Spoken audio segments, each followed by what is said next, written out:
வணக்கம். சொல்லாயுதம் நிகழ்ச்சிக்கு உங்களை வரவேற்பதில் மகிழ்ச்சி. இன்னைக்கு ஒரு சுவாரஸ்யமான தலைப்போடு சொல்லாயுதம் நிகழ்ச்சி தொடங்குது. மனுஷனுக்கு வாழ்க்கை ரொம்ப முக்கியமான ஒரு விஷயம் ஒரு ஃபிட்னஸ், உடல் ஆரோக்கியம்ங்கிறது ரொம்ப முக்கியம். ஏன்னா அந்த உடல் தான் ஒரு கோயில் அப்படிங்கிற நம்ம பார்க்குறோம். அதை எந்த அளவுக்கு நம்ம பராமரிக்கிறோமோ கட்டமைக்கிறோமோ அதுதான் நம்மளோட வாழ்நாளை முழுவதுமாக கடத்தி செல்வதற்குண்டான ஒரு அடித்தளமாக அமைகிறது. அந்த ஃபிட்னஸ் எந்த அளவுக்கு முக்கியம் அப்படிங்கிறது இன்றைய காலகட்டத்தில் நிறைய பார்க்கப்படுகிறது. இந்த கான்ஷியஸ்னஸ் அபவுட் ஃபிட்னஸ் இந்த காலகட்டத்தில் நிறைய மாறி இருக்கு. அதற்குண்டான மெனக்கெடல்கள் அதோட ஜாஸ்தியாக இருக்குது. இவ்வளவு மெனக்கடனமாக இந்த ஃபிட்னஸை பண்ணுறதுக்கு உண்டான ஒரு பார்வையும் இருக்குது.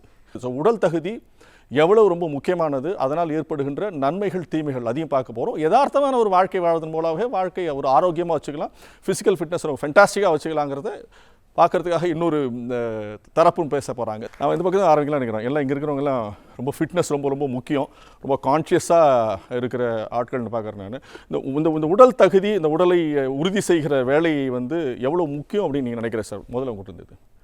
உடல் நலம் இருந்தால் தான் மனநலம் இருக்கும். மனநலம் உடல் நலம் சேர்ந்து இருந்தால் இல்லறம் நல்லா இருக்கும். அதை இழந்துக்கிட்டோம்னா ரொம்ப கஷ்டம். அந்த காலத்தில் சொல்லுவாங்க, வைத்தியனுக்கு கொடுக்கறத விட வாணிகனுக்கு கொடு அப்படிம்பாங்க. வாணிகனுக்கு கொடு என்ன அர்த்தம்? இந்த காலத்தில் சொல்கிற தினை அரிசி, சாமை அரிசி, மில்லட்ஸ் சாப்பிடுங்கன்னு இப்போ சொல்கிறாங்க இல்லையா, அது அந்த காலத்துலேயே சொல்லி வச்சுருக்குறோம். அதெல்லாம் நம்ம எடுத்துக்கிட்டு ஒழுங்காக இருந்தோம்னா உடல் நலம் பேணணும். உடல் நலம் நல்லா இருக்கிற பட்சத்தில் தான் நம்மளால் இந்த காலத்தையும் இந்த வாழ்க்கையும் நல்லா ரசிக்க முடியும், நல்லா கொண்டு போக முடியுங்கிறது என்னோட கருத்து. ஃபிட்னஸ் ஏன் ரொம்ப முக்கியம் அப்படின்னு நினைக்கிறீங்க? அதுக்கு நீங்கள் என்ன பண்ணுறீங்க? எனக்கு மெயின் கான்ஸ்டிபியூஷன் தான். எப்போவுமே காலையில் எழுந்தோடனே அந்த காலை கடன் முடித்தாதான் உடம்பு ஃபிட்டாகவும் எல்லாம் எனர்ஜியாகவும் இருக்கும். எனக்கு அது ரொம்ப வருஷமாகவே ரொம்ப கஷ்டமாக இருந்தது. மெயினாக அதுக்காகவே நான் யோகாவில் போய் சேர்ந்தேன். யோகா செய்ய செய்ய எனக்கு அது அவ்வளோ ஃப்ரீயாச்சு, என்னோட உடலும் ஆரோக்கியமாக இருந்தது. நான் ஒரு ஹோம் மேக்கர் தான், வீட்டில் எல்லா வேலையும் செய்கிறேன். ஆனாலும் ஃபிட்னஸ்க்காக 1 hour நான் ஸ்பெண்ட் பண்ணுறேன் சார். ஃபிட்னஸ்க்கு என்ன பண்ணுறீங்க? ரன் பண்ணுறீங்களா? ஜாப் பண்ணுறீங்களா? ஜிம் போறீங்களா? யோகா பண்ணுறீங்களா? இல்ல நிறைய இருக்கு இல்லையா ஃபிட்னஸ்க்கு உண்டான விஷயம். யோகா பண்ணுறேன் சார். ஏன்னா அந்த ஏஜ் வரும்போது நான் யார் மேலேயும் டிபெண்ட்டாக இருக்கக்கூடாது. நான் இண்டிபெண்ட்டாக இருக்கணும். நீ பெயின் அந்த மாதிரி எந்த பெயினும் வரக்கூடாது, ஃப்ளெக்சிபிளாக இருக்கணும்னு சொல்லி நான் போகிறேன் சார். ஸோ இயற்கையான முறையில் யோகிக் ப்ராக்டிஸ் பண்ணாலும் ஃபிட்டாக இருக்கலாம்னு ஃபீல் பண்ணுறீங்க? ஆமாம் சார். ரொம்ப ரொம்ப கான்ஃபிடென்ட்டாக இருக்கு, ரொம்ப ஃபிட்டாக இருக்கும். உங்களுக்கு எந்த வியாதி இல்லை, எந்த வியாதியும் இல்லை சார். மற்ற ஸ்ட்ரெஸ் இருக்கும், ஆனால் அது கம்மி. யோகா பண்ணுறதுனால அது கொஞ்சம் மேனேஜபிளாக இருக்கும். இல்லை, இந்த யோகா 1 மணி நேரம் பண்ணமே அது ஒரு ஸ்ட்ரெஸ்ஸாக இருக்கா? இல்லை, அதெல்லாம் இல்லை சார். அது நான் எனர்ஜெட்டிக்காக தான் சார் போயிட்டுருக்கேன். கரெக்டாக தான் இருக்குது, கம்ஃபர்டபுளாக தான் பண்ணிட்டு இருக்கீங்க, நான் விரும்பி தான் சார் போகிறேன். ஆமாம், இது யோகா ரொம்ப முக்கியம். ஜிம் ரொம்ப அவங்கவுங்களுக்கு தேவைக்கு தகுந்த மாதிரி முக்கியமாகுது.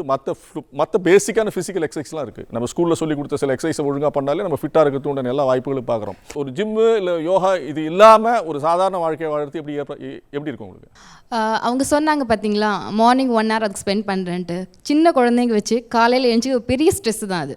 தூங்குறதே லேட்டு, அந்த நடுவில் அந்த குழந்தைங்க எழுந்திக்கும், டிஸ்டர்ப் பண்ணும், அந்த தூக்கமும் ஒழுங்காக இருக்காது. ஈவன் தோ அவங்க மார்னிங் அதுக்குன்னு டைம் ஸ்பெண்ட் பண்ணணும், எழுஞ்சிக்கணும், போகணும் அப்படின்றதே ஒரு பெரிய ஸ்ட்ரெஸ்ஃபுல்லான லைஃப் தான். வீட்டு வேலை எல்லாமே செய்யலாம். அவங்க என்ன சொன்னாங்க, ஹோம் மேக்கர், அது வீட்லேயே இருந்து பண்ணிட்டு போகலாமே, எதுக்கு அதுக்குன்னு 1 hour அங்கே போய் ஸ்பெண்ட் பண்ணுறீங்க, வீட்லேயே பண்ணலாமே. என்னோட இது அதுதான். ஓகே. இல்லை, இது ரொம்ப ஃபிட்டாக போனது எல்லா விஷயம் அதுக்குண்டான ஸ்பேஸ் இருக்காது இல்லையா, நிறைய வீடுகள் இருக்காது, அதனால் வெளியே போக வேண்டிய அப்படின்னு அவசியம் இல்லை சார். நானும் ஹோம் மேக்கர் தான். நான் ஃபிட்டாக இல்லையா, நானும் வீட்டில் எல்லா வேலையும் செய்கிறேன். வீட்டில் செய்கிற வேலையே ஆல்மோஸ்ட் ஃபிட்னஸ் மாதிரி தான் சார். மாப் போடுறது, ஸ்டிக்கை வச்சு போடுறது, நாங்கள் துணியை வச்சு உட்காந்து மாப் போடுறது, அது 1 நாள் 2 நாள் தினைக்கும் வீக்லி கண்டிப்பாக அந்த 5 days 6 days கண்டிப்பாக இருக்கும். வெறும் 1 day மட்டும் ஸ்கிப் பண்ணுற மாதிரி இருக்கும். பெருக்கிறது, குனிஞ்சு பெருக்கிறது எல்லாமே வீட்லேயே இருக்கு சார். வாஷிங் மிஷின் ஆகிடுச்சு எங்கள் வீட்டில், இன்னும் வாஷிங் மிஷின் இல்லை. உண்மையை சொல்ல இல்லை, ப்ராமிஸ் இன்னும் இல்லை. நாங்கள் தான் வாஷ் பண்ணுறது எல்லாமே கையில் தான் வாஷ் பண்ணிகிட்ருக்கேன். ஈவன் பெட்ஷீட் எல்லாமே வீக்லி ஒன்ஸ் ரிமூவ் பண்ணிட்டு தான் இருக்கேன். எனக்கும் கிட்ஸ் இருக்காங்க, ஸோ அவங்களுக்காக எல்லாமே கேரிங்கோடு எல்லாம் பண்ணிட்டு தான் இருக்கேன். ஸோ நான் நல்லா தான் இருக்கேன், ஃபிட்டாக இருக்கேன், ஜாலியாக இருக்கேன், தூங்கி எழுந்திக்க முடியுது. எப்போ தூங்கணுமோ அப்போ தூங்கி எழுந்திக்கிறேன். அதுக்குன்னு மார்னிங் ஏர்லியாக சீக்கிரம் எழுந்திக்கணும், நான் அதுக்கு போகணும், திருப்பி வரணும், திருப்பி எனக்கு வீட்டில் வேலை செய்யணும், அந்த ஸ்ட்ரெஸ்ஃபுல் லைஃப் எனக்கு தேவையில்லை. நான் இப்படியே நல்லா இருக்கேன். இப்போ ரெய்னி சீசனில் பாருங்கள், நல்லா தூக்கம் வரும் மார்னிங். நம்மளுக்கு அவசியமா அந்த 1 hour சீக்கிரம் எழுந்துச்சி போய் எங்கே ஸ்பெண்ட் பண்ணணும்? நல்லா ஜாலியாக தூங்கி எழுந்துச்சு லேட்டாக எழுந்துக்கலாமே. Okay okay. சாட்டர்டே சண்டே நம்மளுக்கு எல்லாமே சாட்டர்டே சண்டே வீக் டேஸ் ஃபுல்லா ஃப்ரீடம் உங்க கையில இருக்கு. கண்டிப்பா சார். ஓகே, அந்த டைம் ஃப்ரீடம் இருக்கு, அதுக்கு தகுந்த மாதிரி ஜாலியாக இருக்குன்னு சொல்கிறீங்க. ஆமா, ரைட். நான் போய் தொடர்ந்து. என்னோட வயசு 79. 79. ஓகே. இந்த வயசுலையும் நான் எல்லா வேலையும் நானே தான் செய்வேன். என் வீட்டில் பெருக்கிறது, துடைக்கிறது, துணியை கையில் துவைக்கிறது. இதுவரை என்னோடய துணிகளை நான் கையில் தான் துவைச்சிருக்கிறேன். இது வரைக்கும் வேறு வாஷிங் மிஷின் வச்சுருக்கிறேன், ஆனால் போட மாட்டேன். அந்த அளவுக்கு நான் வந்து வீட்டை வந்து சுத்தமாக இருக்கிறதுக்கு காரணம் என்னுடைய உழைப்பு, என்னுடைய வேலை. என்னன்னா உங்க காலகட்டத்தில் நீங்க வேலை செஞ்ச காலகட்டத்தில் மாதிரி காலம் இன்னைக்கு இல்லை, சூழல் மாறி இருக்கு, எல்லாம் ஓடிட்டு இருக்காங்க. ரொம்ப காம்படிட்டிவான ஒரு உலகத்தில் நம்ம வாழ்ந்துட்டு இருக்கோம். நிறைய காட்சிகள் நீங்க என்னென்ன பொருட்களில் உபயோகப்படுத்திங்களோ, என்னென்ன சாப்பிட்டீங்களோ அதெல்லாம் நிறைய மாறி இருக்கு, வாழ்க்கை முறை மாறி இருக்கு. அந்த காலத்தில் கல்லில் தான் துணி துவைச்சோம், நீங்க வாஷிங் மிஷின் வந்துச்சு, அப்போ அது புழிய ஆரம்பிச்சு துவைக்க ஆரம்பிச்சு காய போகிறதுக்கு உண்டான விஷயங்கள் வரைக்கும் வந்துருச்சு. ஸோ மனிதர்களை சோம்பேறித்தனமாக ஆக்குவதற்கு நேரத்தை அந்த செலவு பண்ணுற நேரத்தை ஒரு சம்பாதிக்கிறதுக்கு உண்டான நேரமாக மாற்றலாங்கிற மாதிரியான காலம் வந்துட்ட பிறகு நீங்க சொன்ன மாதிரி கான்ஷியஸா வேலை பண்ணிட்டு உண்டான ஸ்பேஸ் இன்னைக்கு ரொம்ப குறைவா இருக்கு. இல்ல சார், சம்பாத்தியம் என்னதான் வேலைக்கு போனாலுமே அவங்க அந்த நேரத்தை ஒதுக்கி அதுக்காக வேண்டி அந்த இது செலவு பண்ணி ஒரு ஆரோக்கியத்தில் அவங்க அக்கறை செலுத்தணும். அதுக்காக வேண்டி எந்த ஒரு பயிற்சியும் தேவையே இல்லை. நம்ம உழைப்பு மட்டும் போதும், உடல் உழைப்பு. உழைப்புக்குள்ள எல்லா உடலை வேலை இருக்கு. டிவி பார்த்தா கண்ணுக்கு வேலை, சரி, கேட்கும் போது காதுக்கு வேலை, வானொலியை கேட்டா. நம்ம வேலை செய்யும் போது கைக்கு வேலை, மாப் போடுறோம், துணியை சோப் போடுறோம், நடந்து வேலை செய்கிறோம், சமையல் கிச்சனில் பண்ணுறோம், பாத்திரம் கழுவுறோம், எல்லாமே வேலை தானே சார். அதுலேயே எல்லாமே அடங்கிடுது. அதுக்கு பிறகு எந்த எக்ஸசைஸ் எதுக்கு சார்? தேவையில்லாமல் அது வேஸ்ட்டு, பணமும் வேஸ்ட்டு சார். அதுதான் என்னுடைய கருத்து. அதுக்காக பணத்தை செலவழிச்சு நேரத்தையும் செலவழிச்சு பிள்ளைகள் வந்து அந்த நேரத்தில் அம்மா எனக்கு சாப்பாடு போடு பசிக்குதுன்னு சொல்லுவான், அந்த நேரத்தில் இவங்க யோகா பண்ணிட்டு இருப்பாங்க, ஒரு ஜிம்முக்கு போயிடுவாங்க. அப்போ என்ன பண்ணுவாங்க அந்த பிள்ளைங்க? பசியோட கிடக்கும். அந்த நேரத்தையும் நம்ம பயனுள்ளதாக ஆக்கணும், நம்ம பிள்ளைகளையும் கவனிக்கணும்னு சொன்னால் நம்ம வந்து என்ன செய்யணும்? ரொட்டீன் வாழ்க்கை தான் நல்லது அப்படின்றது என்னுடைய கருத்து சார். சரி, மேடம் வந்து நிறைய விஷயங்களை சொல்லியிருக்காங்க. எப்படி ஒரு ஆரோக்கியமான வாழ்க்கை வாழறது, வீட்டுக்கிற வேலைகளை ஒரு சிறப்பாக நேர்த்தியாக பிடிச்ச மாதிரி செஞ்சாலே நம்ம ஃபிட்டாக இருக்குன்னு எனக்கு எங்கேயுமே போக வேண்டிய அவசியம் இல்லைங்கிற மாதிரி கேட்குறாங்க. ஆனால் இன்னைக்கு காலகட்டத்தில் நடக்கிறது கிடையாது. ஒரு ஜிம் போகிறதுக்காகட்டும், சரியில் ஃபிட்னஸ் வைக்கிறதுக்கு வேறு யோகா கிளாஸ் போகிறதாகட்டும், வாக்கிங் போகிறதாகட்டும், காலையிலேருந்து போகிறது, இதில் நடக்கிற கூத்துக்கள் பார்த்தீங்கன்னா நிறைய இருக்குது. எஸ்பெஷலி சோஷியல் மீடியாவில் நீங்கள் பார்த்தீங்கன்னு சொன்னீங்கன்னா, இன்ஸ்டாகிராம்லேயே எப்படி ஃபிட்னஸாக இருக்கலாங்கிறது பார்த்து அதை பார்த்து வீட்டில் தலைகீழாக நிற்கிறவங்க, ஓடுறாங்க, ஓடிடுறாங்க, வீட்டிலே 4 ஜிம் கறி வச்சு செய்கிறவங்க, இது எல்லாம் எவ்வளோ ஸ்ட்ரெஸ்ஃபுல்லாக வீட்டில் இருக்கவங்களுக்கு இருக்குது. இப்போ யதார்த்தன்றது பார்த்தோன்னா இயல்பானது, இஷ்டத்துக்கு இருக்கிறது இல்லை.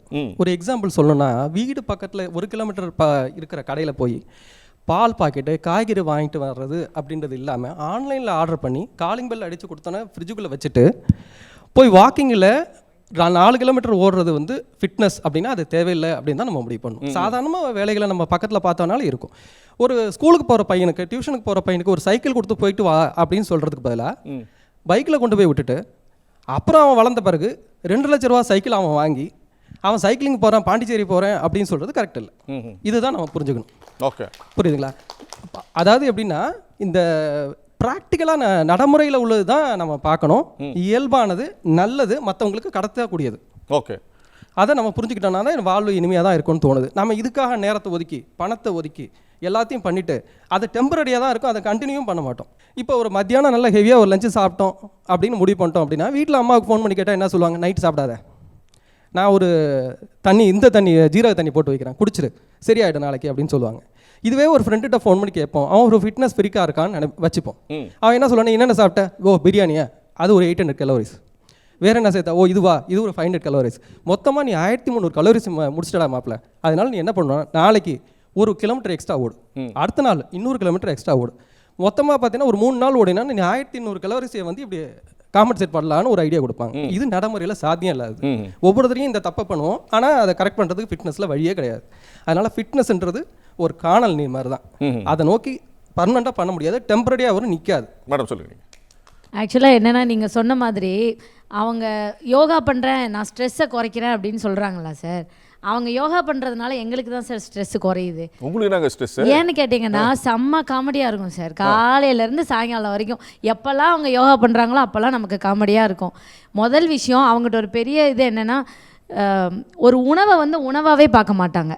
அந்த உணவை வந்து இப்போ நம்ம ஒரு பஃபேக்கு போனோம், நல்லா சாப்பிட்லான்னா பக்கத்தில் போய் நின்றுட்டு இது ஃபேட்டு, அது ஃபேட் இல்லை, அது கொலஸ்ட்ராலு, அது புரோட்டீனு, அது புரோட்டீன் இல்லை, அது பருப்பு சாதம், அது பன்னீர் பட்டர் மசாலா. அதுக்கு அவங்க நல்லா செஃப்பு கஷ்டப்பட்டு சமைச்சு அதுக்கு தனியாக பேர் வச்சுருப்பாங்க, இவங்க தனியாக பேர் வைப்பாங்க. அதுக்கப்புறம் இன்னொன்று என்னென்னா, ஆன்லைனில் ஒன்று பார்த்துடக்கூடாது சார், அந்த டம்பிள்ஸ் எடுக்கிறேன் வைக்கிறேன்னு அப்படி எடுத்துகிட்டு இப்படி எடுத்துகிட்டு ஃபோட்டோ எடுத்துருவாங்க. எடுத்துகிட்டு அதுக்கப்புறம் கை வலிக்குது அப்பா. அதை விட பெரிய இது என்னன்னா, ஒரு இடத்துக்கு போகிறோம், அந்த இடம் நல்லா இருக்குது அப்படின்னா அங்கே போய் ஒரு ஃபோட்டோ ஃபோட்டோ எடுக்கலாம் அப்படின்னு செல்ஃபி எடுத்துட வேண்டியது. எடுத்துட்டு இல்லை இதில் என் முகம் குண்டாக இருக்குது, டெலீட் பண்ணு. ஒரே ஒரு ஃபோட்டோ எடுக்க 10,000 ஃபோட்டோ டெலீட் பண்ணுவாங்க சார். அது ஒன்று செம்ம காமெடியாக இருக்கும் அவங்க கூட. இன்னொன்று யாருக்கு ஸ்ட்ரெஸ்னா கூட போறாங்க பாருங்க, அவங்க ஜாலியா இருப்பாங்க. 100 செல்ஃபி எடுத்துக்கிறதுக்கு போறதால இப்போ ரொம்ப நிறைய பாதிக்கப்பட்டிருக்கீங்க நீங்க. சொல்லுங்க. நிறைய சிரிச்சிருக்கோம் சார். எங்கள் வீட்டில் யோகா பண்ணாத ஒரே ஆள் நான் தான். ஆனால் எங்கள் வீட்டில் எனக்கு தான் நரமுடியே கம்மி. ஏன்னா இவங்களால நான் ஜாலியாக இருக்கிறேன், சந்தோஷமாக இருக்கிறேன். என்னுடைய ஒரே ஒரு கருத்து என்னன்னா, நம்ம ஒவ்வொருத்தருடைய உடம்புக்குன்னு ஒரு மொழி இருக்கும். அந்த மொழியை நீங்கள் கவனிச்சாலே போதும். நீ இன்னைக்கு சாப்பிடாத, பஜ்ஜி சாப்பிடணுமா சாப்பிடு, பஜ்ஜி வேண்டாமா வேண்டாம். ஒரு சிங்கம் மாதிரி வாழ்ந்துட்டு இருக்கோம் சார் நாங்கெல்லாம். பசிச்சுதா செம்மையா வேட்டையாடு. உங்க உள்ளுணர்வு என்ன சொல்லுதோ அது பின்னாடி போயிட்டே இருக்கீங்க. பசிச்சுதா செம்மையா வேட்டையாடு, பசிக்கலையா அப்படியே தூக்கி வச்சிடு, அப்படியே பட்டினி போடு. நல்லா நடந்து போய் சாப்பாடை தேடு. அப்படியே உனக்கு கை கால் மரத்து ஒரு மாதிரி இருக்குதா, தலைவர் சொன்ன மாதிரி ஒரு பாட்டை போட்டு திங்கு திங்குன்னு ஆடு.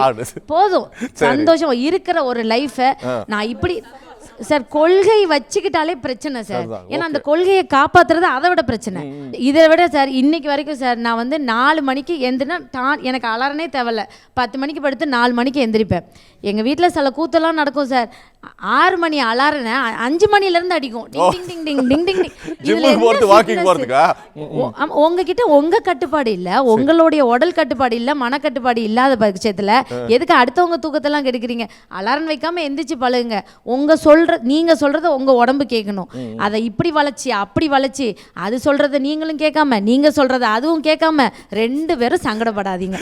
ஜாலியா சந்தோஷமா இருங்க. நீங்க எனக்கு தெரிஞ்சு எல்லா யோகா மாஸ்டர் ஜிம் மாஸ்டர் நீங்க தான் கிளாஸ் எடுக்கிறேன்னு நினைக்கிறேன். நீங்க போற எந்த எஃபர்ட்டும் போட தேவையில்லை. நான் ஃபிட்டா இருக்கணும்னு சொன்னா ஜாலியா சாப்பிட்டு தூங்கி விளையாடி மனசு சொல்றதை கேட்ட மாதிரி நான் நடந்தாலே ரொம்ப மகிழ்ச்சியா இருக்கலாங்கிற பட்சத்தில் எதுக்கு இவ்வளோ மெனக்கிட்டு இவ்வளோ ஆரோக்கியமாக இருக்கணும் ஃபிட்டாக இருக்கணும்னு கேட்குறாங்க. எந்த சாப்பாட்டை பார்த்தாலும் வியாதி ஞாபகம் தான் வருது அவங்களுக்கு. சாப்பாடு ஞாபகம் வருதுங்கிற மாதிரியே பயமுறுத்தி வச்சுக்கிறீங்க. ஏன் இதெல்லாம்? நான் என்ன சொல்கிறேன்னா, நீங்கள் யோகா பண்ணுறதை வந்து அதையே ஒரு எக்ஸ்ட்ரா ஒர்க்காக நினைக்கிறீங்க. காலையில் எழுந்தோன்னா இப்போ brushing the teeth and taking bath மாதிரி அது உங்களோட ரொட்டீன் லைஃப்பை நீங்கள் மர்ஜ் பண்ணிக்கணும். ஒரு பீரியட் யோகா பண்ணுறதுனால எஃபெக்ட் வந்து டெஃபினட்டாக அது வந்து 100% சொல்லுவோம் sir. Internal and external both appearance wise and internal organs எல்லாத்துக்குமே அது நல்ல ஒரு what is ரீஜெனரேட்ஸ் everything.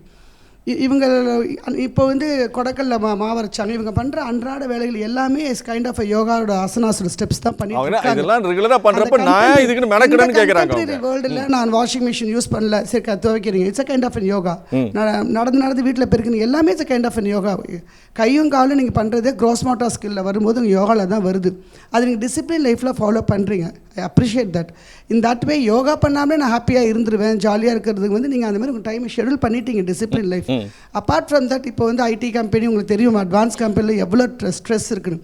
It's a kind of stress buster நீங்கள் பண்ணுறது. அதில் அவங்க சொன்னாங்க, நாங்கள் பார்க்குறதே எங்களுக்கு ஸ்ட்ரெஸ் ஃப்ரீயாக இருக்குன்னு. அதுலேயும் நாங்கள் யோகா அட்வான்டேஜஸ் நாங்கள் பண்ணுறது உங்களுக்கு ஸ்ட்ரெஸ் ஃப்ரீ ஆகுது பார்க்குறவங்களுக்கு. It's kind of we are also பிடிச்சவங்களுக்கு ஃபாலோ பண்ணுறாங்க, பிடிக்காதவங்களுக்கு ஸ்ட்ரெஸ் பஸ்டர், அவங்களுக்கு ஸ்ட்ரெஸ் ஃப்ரீ ஆகுது. ஆன் த ஹோல் நான் என்ன சொல்கிறேன்னா, சுவர் இருந்தால் தான் சார் சித்திரம் வரைய முடியும். அந்த வகையில் வந்து நம்ம பாடி வந்து ஃபிட்டாக வச்சுக்கணும். இப்போ தான் திடீர்னு ஆர்கானிக் ஃபுட்டெல்லாம் ஆரம்பிச்சிருக்காங்க. இப்போ நம்ம சாப்பிட்ற நம்ம ஆர்டிஃபிஷியல் அந்த ஸ்டஃப்டு ஃபுட்டு இதெல்லாம் பார்க்கும்பொழுது, வெதர் எல்லாமே பார்க்கும்பொழுது உங்களுக்கு ஏர் பொல்யூஷன் இருக்குது, noise pollution, lot of things இருக்கும்போது யோகாசனம் இஸ் த மஸ்ட். அதில் வர விளைவுகள் வந்து நம்ம வந்து தேவையில்லைன்னு சொல்லவே முடியாது. நீங்கள் ஒன்ஸ் ஃபாலோ பண்ணிங்கன்னா இதை விட நீங்கள் ஹெல்த்தியாக இருப்பீங்க, இதை விட உங்கள் மைண்ட் செட் இன்னும் வெல் பேலன்ஸ்டாக இருக்கும். ஸோ அவங்க சொன்னாங்க, இந்த மாதிரி என் பையன் போகிறதெல்லாம் ரொம்ப வேடிக்கை. இன்னவே என் பையன்கிட்ட பாதாம் சாப்பிட மாட்டான். என் பொண்ணுகிட்ட இதை சாப்பிட அதே வந்து யோகா பண்ணும்போது அங்கே மெஷர் பண்ணி அழகாக சாப்பிடுதுங்க. ஜிம்மு போகும்போது நம்ம பண்ணாத குழந்தைங்களை வந்து இன்டைரக்டாக ஆக்டிவேட் பண்ணுது அந்த யோகாவில் உள்ள பெனிஃபிட்ஸ். நம்ம வீட்டில் வர ஜென்ரேஷன் வந்து நம்ம டக்குன்னு அவங்கள வந்து ஒரு விஷயத்தை எடுத்துக்க வைக்க முடியாது. அவங்க அதை ஃபாலோ பண்ண வைக்கிற அளவுக்கு வந்து யோகாவில் வந்து யாரும் எந்த மேஜிக்கும் பண்ணலை. அதில் பெனிஃபிட்ஸ் அவங்க ஃபாலோ பண்ணிவிட்டு எல்லாருக்கும் அந்த appearance fitness plus physical fitness ரொம்ப ப்ரிஃபர் பண்ணுறாங்க. ரொம்ப இன்னைக்கு காலகட்டத்தில் எஸ்பெஷலி சொன்னீங்கன்னா யோகா இட்ஸ் ஒரு school of area to keep yourself fit. நீங்கள் ஆக்சுவலாக அந்த ஜிம்மோட கலாச்சாரம் நிறையா இருக்கிறது நீங்கள் பார்த்து டாக்டர் நிறையா பார்த்துருப்பீங்க நீங்கள். அதுக்கு வந்து மெனக்கட்டுற விஷயங்களாகட்டும், டைம் ஸ்பெண்ட் பண்ணுற விஷயமாகட்டும், மணி ஸ்பெண்ட் பண்ணுற விஷயங்களாகட்டும் சரி, சோஷியல் ஸ்டேட்டஸில் பெருசாக காமிச்சதுக்கு உண்டான சோஷியல் மீடியாவில் பண்ணுறதுக்கு உண்டான ஒரு விஷயங்களும் நிறைய நடக்கிறது நீங்கள் பார்க்குறீங்க. அது நீங்கள் எப்படி பார்க்குறீங்க? நீங்கள் கேட்குற கொஸ்டின் கரெக்டான கொஸ்டின். இப்போ நம்ம ஜிம்மை அவங்க ஃபாலோ பண்ணுறாங்க. இப்போ எல்லாருமே ஜிம்மு பண்ணுறதில்ல. எல்லாரும் இந்த ஸ்டூடெண்ட்ஸ் பண்ணும்போது குழந்தைங்க ஃப்ரெண்ட்ஸ்குள்ளே பேசும்போது நானும் பண்ணுறேன் நீனும் பண்ணுறேங்கும் போது அவங்களுக்கு passion at the same time pass மாதிரி போகிறாங்க. அதில் வந்து டெஃபினட்டாக த கேலரிஸ் உங்கள் மேம் சொன்ன மாதிரி அதெல்லாம் தான் ஃபாலோ பண்ணிட்டு இருக்காங்க. ஜிம்மு வந்து இன் எ வே இப்போ இருக்கிற ஜென்ரேஷன் வந்து எது அட்ராக்ட் பண்ணி பண்ண வைக்க முடியும். இப்போ யோகாவில் கொண்டு வந்து உட்கார வச்சு டேக் சம் டைம், பேஷன்ஸ் இருக்காது. ஜிம்மில் வந்து அவங்க பண்ணுறது அந்த கண்டெம்பரரி சொசைட்டிக்கு என்னென்ன வேணும் அந்த மாதிரி அவங்க பண்ணுறாங்க. வாட் எவர் த மெக்கானிக்ஸம்ஸ் பண்ணிட்டு இருக்கும்போது பீரியட்ஸ் பண்ணும் அந்த டைம்லி மிஸ் பண்ணும்போது குழந்தைங்க என்ஜாய் பண்ணி தான் பண்ணுறாங்க. எந்த ஒரு விஷயத்தை நம்ம குழந்தைங்க ஃபோர்ஸ் பண்ணாமல் பண்ணுறாங்களோ தேவர் அட்ராக்டட் டு தட், இன்டெரக்டாக அவங்க பெனிஃபிட் ஆகுறாங்க. ஸோ இட் இஸ் அப்ரிஷியபிள் தான். நீங்கள் கண்டிப்பாக yoga and gym is most appreciable. Gym பண்ணுறவங்களாம் வந்து ரொம்ப பணம் வச்சுருக்கணும், இந்த டைமில் தான் இப்போ பண்ண முடியும், நம்மக்கிட்ட இல்லாமல் பண்ண முடியும் அப்படிலாம் கிடையாது. அந்த ஜிம்மில் பண்ணுறதே வந்து இப்போ நமக்கு வந்து இப்போ காமன் ப்ளே கிரவுண்டெல்லாம் இருக்குது.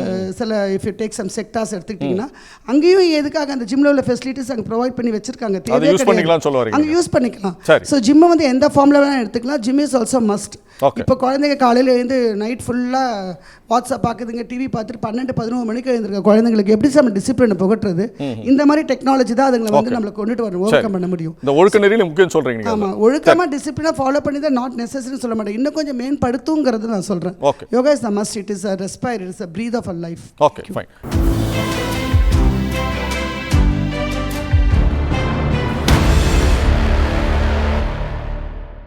நீங்கள் பதில் சொல்ல நினச்சிங்கம்மா, சொல்லுங்கள். நாங்கள் ஸ்ட்ரெஸ் இல்லை, எதுவும் இல்லை, வீட்டு வேலைகள் மட்டுமே செஞ்சிட்ருக்குறோம் அப்படின்னு சொன்னாங்க. எல்லாருமே இதே மாதிரி தான் இருப்பாங்க. அவங்க இந்த இயர் வந்து 35 இயர்ஸ் ஓல்டு. இப்போது அவங்க 50 இயர்ஸில் 45 இயர்ஸ்க்கு மேலே 50 இயர்ஸ் வந்ததுக்கு அப்புறமா இதே நிலைமையில் அவங்க சொன்னாங்கன்னா நான் அவங்களுடைய பார்த்துக்கலாம் மேடம், இப்போ என்ன மேடம் இருக்குது அதான் சொல்கிறாங்க அவங்க. அதுக்காக சொல்ல வர்றேன். அவங்க கொஸ்டினுக்கு நான் வர்றேன். மேடம் சொன்னாங்க, அம்மா சொல்லியிருந்தாங்க, நான் 79 வயசில் ஆரோக்கியமாக இருக்காங்க, ரொம்ப சூப்பராக இருக்குது, நிறைவாக இருக்குது மனசுக்கு, அம்மாவுக்கு வாழ்த்துக்கள். அம்மா என்னென்னா அவங்களுடைய உடல் உழைப்பு, அதாவது என்ன சொல்கிறது, செல்ஃப் கான்ஃபிடென்ஸ், உணவு கட்டுப்பாடு, இந்த மாதிரி ரெகுலராக ஃபாலோ பண்ணிட்டு வர்றதுனால தான் அம்மாவால் இப்போ வரைக்கும் வர முடியுது அப்படின்னு நான் நினைக்கிறேன். அதே மாதிரி தான் இன்னொருத்தவங்களும் சொன்னாங்க, நான் ஜங்குன்னு குதிப்பேன், எனக்கு மற்றவங்க யோகா பண்ணுறது காமெடியாக இருக்குது, ஒரு பாட்டை போட்டுட்டு டான்ஸ் ஆடுங்க, இதே எல்லாமே நானும் பண்ணிகிட்டு இருந்தேன். நான் எதுக்காக இப்போ யோகாவுக்காக சொல்கிறேன் அப்படின்னா, ஒரு வயசுக்கு அப்புறமா, ஒரு ஏஜுக்கு அப்புறமா டெய்லி பாத்திரம் கழுவுறது, துணி துவைக்கிறது, இதே பண்ணிட்டு இருக்கப்ப அந்த பெண்களின் மனநிலை மாற ஆரம்பிக்குது. கொஞ்சம் கொஞ்சமாக they want to achieve something, ஏதோ ஒன்று விஷயம், ஒரு மோட்டிவேஷன் தேவைப்படுது. அந்த மாதிரி மோட்டிவேஷன் இருக்கிறப்போ வீட்டில் பாத்திரங்களே ஒரே வேலையை ருட்டீனாக பண்ணுறப்ப அவங்களுக்கு வந்து ஹார்மோனல்லி வந்து ரொம்ப லோ ஆக ஆரம்பிச்சிருவாங்க. இப்போ நீங்கள் யோகா இதை மாதிரி பண்ண ஆரம்பிச்சிங்க அப்படின்னா ஹார்மோன் சேஞ்சஸ் எல்லாம் நடக்க ஆரம்பிக்கும். அதுதான் டோஸ், ஹாப்பி ஹார்மோன்ஸ் நம்ம பாடியில் ஆரம்பிச்சிடும். ஸோ இந்த மாதிரி விஷயங்கள், அதுக்காக யோகா மட்டும்தான் பண்ணணும், வேறு எதுவும் பண்ணக்கூடாது அப்படின்னு நான் சொல்ல வரலை. உங்களுக்கு பிடிச்ச விஷயங்கள், ஜூம்பா பண்ணலாம். ஜூம்பா பண்ணுறவங்க இன்னும் நல்லா ஆக்டிவாக இருப்பாங்க. டெய்லி 1 hour, ஏதோ ஒரு 1 hour நம்ம ஆக்டிவாக நம்ம பாடியை வச்சுக்கிட்டோம் அப்படின்னா நமக்கு கண்டிப்பாக நம்ம வந்து ஃப்ரெஷ்ஷாகவே இருந்துகிட்டே இருக்கலாம். நான் ஒரு 90 kg ஆகிட்டேன். ஒரு வெயிட்டு ரொம்ப இருந்தது. அதனால் கொலஸ்ட்ரால் அதிகமாக இருக்குது, நீங்கள் கண்டிப்பாக வந்து நீங்கள் வெயிட்டு கம்மி பண்ணணும் அப்படின்னு சொன்னாங்க. சரி என்ன பண்ணலாம் அப்படின்னு போகும்போது யோகா தான் பெஸ்ட்டு ஆப்ஷனாக நான் சூஸ் பண்ணேன். அதில் வந்து பார்த்திங்கன்னா ஒரு 1 yearலேயே வந்து நான் 75 கொண்டு வந்தேன். அப்போ வந்து ரொம்ப இன்ட்ரெஸ்டடாக யோகா பண்ணேன். அதில் வந்து எனக்கு ரொம்ப யோகா மேலே இருந்த மதிப்பு ரொம்ப கூடி, சரி இதை நம்ம வந்து ஒரு வாழ்வியலாக மாற்றி நம்ம பெனிஃபிட் அடைஞ்ச அந்த யோகாவில் அதை வந்து 4 பேருக்கு நம்ம சொல்லிக் கொடுக்கலாம்னு சொல்லிட்டு நான் இப்போ நிறைய பேருக்கு நான் சொல்லி கொடுத்துட்டு இருக்கேன். இப்போ எனக்கு வந்து டயபெட்டிஸ் வந்துச்சு. 23 வயசுலேயே எனக்கு டயபெட்டிஸ் ஸ்டார்ட் ஆச்சு. ஸோ இந்த டயபெட்டிஸ் வந்ததுனால எனக்கு வந்து கம்ப்ளீட்டாக நான் வந்து யோகா சூஸ் பண்ணேன். யோகா சூஸ் பண்ணதுனால தான் என்னால் வந்து இந்த மாதிரி நல்ல நல்ல உணவுகள், நல்ல நல்ல விஷயங்கள் எல்லாம் என்னால் பண்ண முடிஞ்சுது. அது மட்டும் இல்லாமல் என்னோடய மைண்டு கூட கண்ட்ரோல் ஆச்சு. எனக்கு நிறைய ஆங்ஸைட்டி நிறைய இருக்கும், பயம் நிறைய வரும். இந்த பயம், இந்த ஆங்ஸைட்டி எல்லாமே யோகா தான் என் லைஃபே மாற்றிச்சு. ஸோ வந்து என்ன வேணாலும் சாப்பிடலாம் அப்படின்னு இல்லை.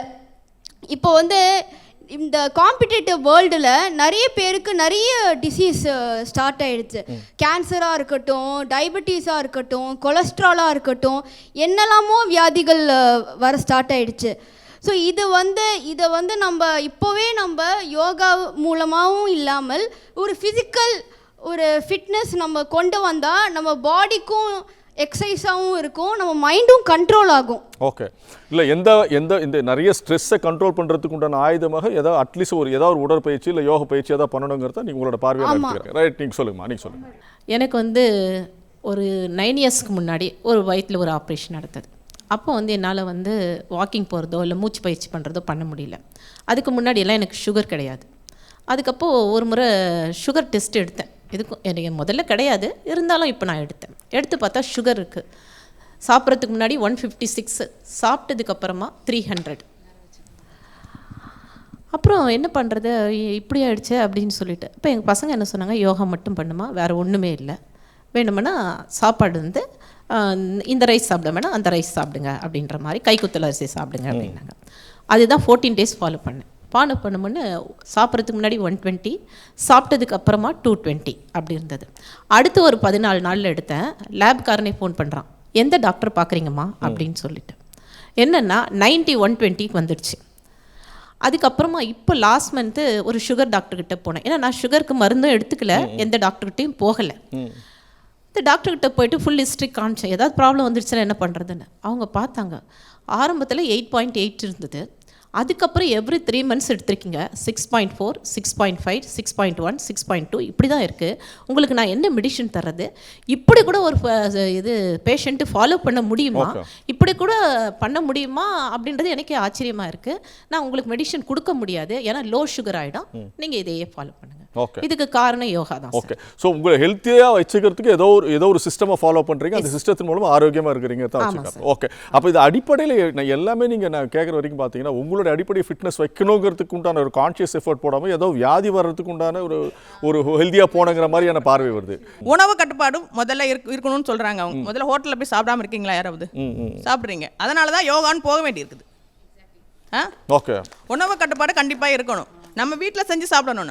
நம்ம பிள்ளைங்களுக்கு என்ன வேணுமோ நமக்கு என்ன வேணுமோ செஞ்சு சாப்பிடணும். காலம் மாறிடுச்சம்மா. நீங்க என்ன கேட்டீங்கன்னா நம்ம டீச்சர் காலத்துல வாழ்வே பேசுறீங்க. இன்னைக்கு வீட்ல சமைக்க இல்ல மேடம் இல்ல வீட்ல போய் சாப்பிடுறதுக்கு காலம் போய் ஹோட்டல்ல சாப்பிடுறவங்க ஃபோன் பண்ணே வீட்டுக்கு வந்துருது. எனக்கு அந்த வசதிக்கிறப்ப நான் ஏன் யூஸ் பண்ணி கூடாது? அப்படிதான் ஜெனரேஷன் யோகா பண்ணது நம்மளால நான் அதையும் பண்ணிக்கிறேன் இதையும் பண்ணிக்கிறேன். உங்களுக்கு என்ன பிரச்சனை? 1 மணி நேரம் டைம் ஸ்பெண்ட் பண்றீங்க நீங்க சொல்றீங்கல்ல. ஆமா, அதனால பிரச்சனை இருக்குது.